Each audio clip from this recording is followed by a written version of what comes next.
I think every year, क्योंकि मैंने पहले की भी बहुत वीडियोज़ आई, obviously we all actors we all follow फिकी and the way they have grown over the years.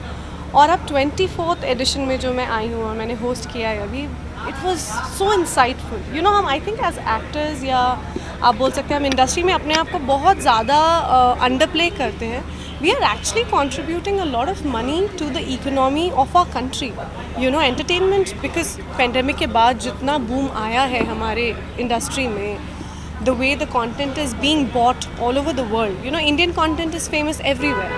And the way I think, जब numbers हम सुनते हैं ना, हम जब सेट पे शूटिंग करते हैं, घर जाते हैं, शूटिंग करते हैं, ऑफ कोर्स वी नो कि हाँ यार, हम लोग इंडोनेशिया गए, वहाँ पे किसी ने पहचान लिया, केन्या गए, वहाँ किसी ने पहचान लिया, but we don't realize that actually we are reaching and actually generating a lot of money.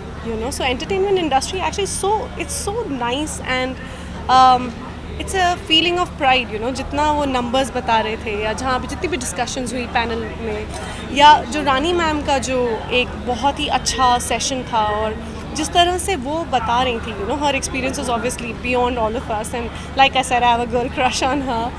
I think it's amazing. हम अपनी इंडस्ट्री को बहुत ज़्यादा अंडरमाइन करते हैं, और एक्चुअली हम अपने नेशन के ही इकोनॉमी को कितना बूस्ट करते हैं। So we should give ourselves a pat on the back. After corona OTT platforms Yes. Over the top, तो आप कभी OTT प्लेटफॉर्म से हमें अभी नज़र आएंगे कभी इन फ्यूचर, क्योंकि आपके फैंस कनेक्टेड तो रहते हैं इंस्टाग्राम से आपसे? हाँ बिल्कुल। मेरा एक अभी आई थिंक रिलीज़ पे है with a very very good actor, another actor that I really really look up to, like Rani ma'am. मेरा वो रिलीज़ होने वाला है। I am really looking forward to that. और बाकी 2-3 वेब शोज़ की बात हो रही है, एक्चुअली उसी के लिए मैंने अपना ये ट्रिप मुंबई में किया। I am in Bangalore now, and let's hope that I have something nice to share very soon. And also women's day, तो क्या कहना चाहोगे आप women's empowerment according to what is? I think women empowerment is about taking a decision which is right. It is, हम बहुत डरते हैं। अभी हम कहते हैं कि हम बड़े इवॉल्व हो गए हैं, बहुत आगे आ गए हैं, या दुनिया आगे बढ़ गई है, लेकिन फिर भी आई थिंक औरतें जो होती हैं डिसीजन लेते हुए या आगे बढ़ने से पहले डरती हैं, चाहे वो सोसाइटी हो या ट्रोलर्स हो या जो भी हो। And I think as a woman, and I stand by the strength that I have as a mother, as an actor, as a professional, that it's all about strength within, and women are very very very powerful. Just stand for the right and just move ahead. तो क्या इशारों इशारों में दिलजीत कौर अपनी जिंदगी में चल रहे अप्स एंड डाउन्स के बारे में जिक्र कर रही हैं?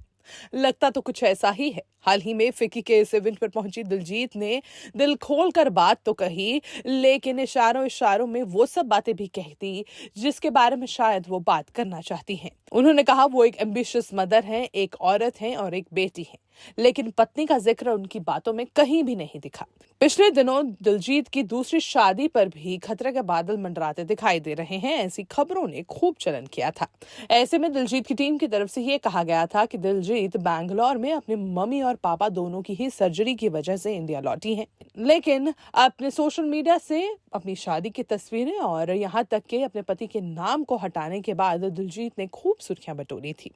और ऐसे में अब इस इवेंट पर पहुंचकर दिलजीत ने एक लेडी के लिए सब कुछ इम्पोर्टेंट और उनकी लाइफ में आगे बढ़ने के लिए हर वो काम करने की जरूरत जिस पर उन्होंने खुलकर बात की है। अब देखना यह है कि दिलजीत अपने और अपने हस्बैंड के रिलेशन पर कब खुलकर बोलती हैं।